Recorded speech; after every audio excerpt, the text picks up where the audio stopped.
어, 제가 오늘은 그 자녀분들의 교육 문제에 대해서 한번 얘기를 해보려고 이렇게 또 영상을 찍습니다. 모두들이 이제 참 자녀들 교육에 있어가지고 딜레마가 있죠. 딜레마가 있고, 이미 뭐 자녀분들이 대학 다니는 분도 있을 거고요. 그런데 이건 저는 항상 뭐 지금 제가 방송할 때 말씀드리는 거지만 저의 경험담에 의해서 말씀드리는 겁니다.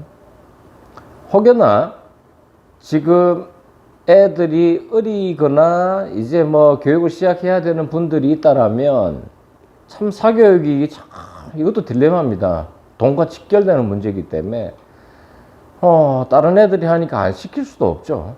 예, 맞습니다. 또 애들 역시도 그렇게 생각해요. 아빠, 다른 애들은 저 학원 가는데 나도 저 학원 보내줘.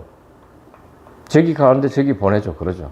그럴 때 참 난감합니다. 난감해. 안 보내줄 수도 없고요. 그런데 이미 보내는 학원이라면 더 가성비 있게 하는 게 맞지 않겠나라는 생각이 들어서 영상을 찍게 됐네요.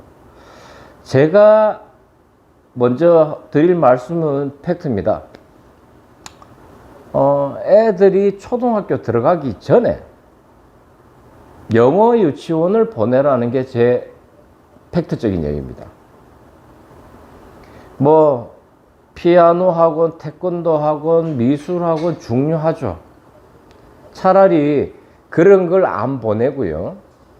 영어 유치원을 보내면 결과물은 영어에 있어 갖고서는 1등급까지는 어렵다고 치더라도 2등급은 무조건 나옵니다. 네, 제가 2명의 애들한테 직접 경험해 본 결과입니다. 다들 어린이집에 가면은 원어민 선생님들이 오죠. 근데 그거 갖고서는 애들이 절대 영어를 해내지 못합니다. 영어 유치원을 가게 되면 보통 영어 유치원이 이제 4살, 5살부터 시작하게 되는데요. 비용은 들어갑니다. 그래서 제가 말씀드리는 거예요. 다른 것 보내지 말고 거기에 올인하시라고. 네, 올인하라고 얘기하는 겁니다. 비용은 들어가더라도 하루 종일 거기에 원어민 선생들과 하루 종일 보내다 와요. 하고 뭐 영어 유치원도 여러 가지가 있지만 그런 거는 이제 어머님들이 어느 정도 정보는 있을 겁니다. 정보가 있기 때문에 제 같은 경우는 YBM사에서 운영하는 영어 유치원을 보냈었는데요. 저도 깜짝 놀랐습니다. 애들이 뭐 보내고 1, 2년 지나니까는 영작을 해요. 영작을 숙제로. 저 역시 지금 영작을 못 합니다. 미국을 1년 다녀왔지만.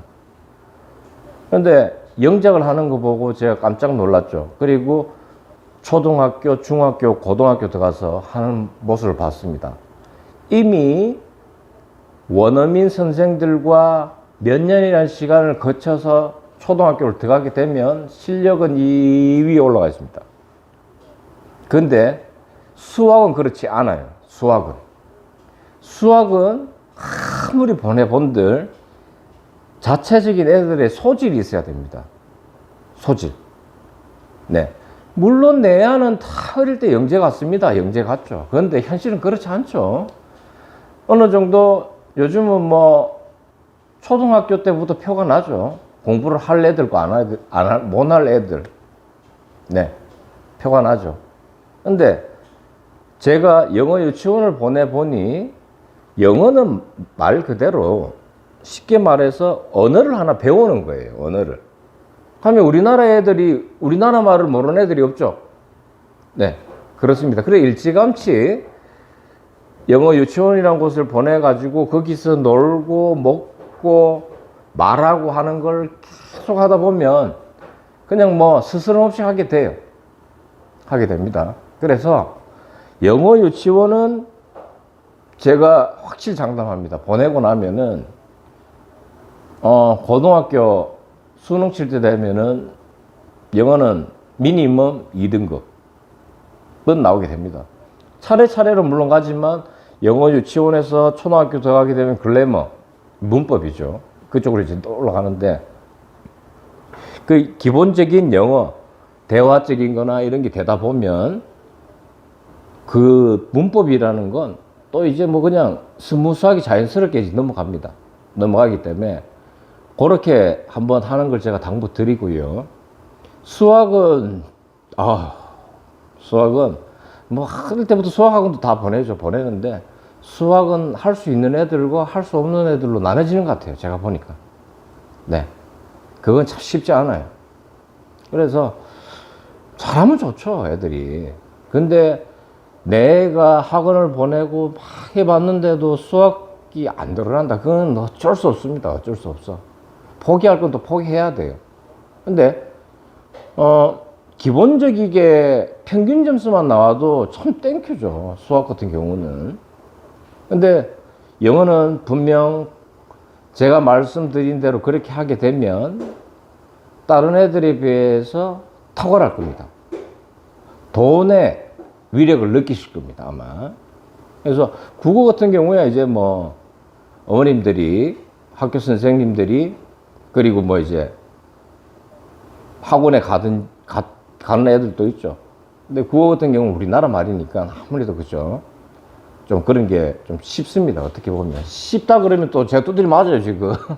예. 한국 국어 문법도 어려워요. 어렵지만, 그 우리나라 말이니까 그 지문 정도는 읽어낼 수 있으니까 제가 드리는 말씀이었습니다. 오해들 하지 마시고요. 그래서 아무쪼록 애들 교육에 있어서 참 딜레마에 많이 빠지실 텐데 어떻게든 돈은 써야 되는 분위기니까 이것도 선택과 집중이 필요할 것 같습니다. 그러니 아무쪼록 교육은 조금 그런 방향으로 한번 했으면 하는 게 또 제 생각이고 경험담이라서 여러분들한테 이런 정보를 보냈네요. 네, 여기까지 충팔AS의 충팔이었습니다. 감사합니다.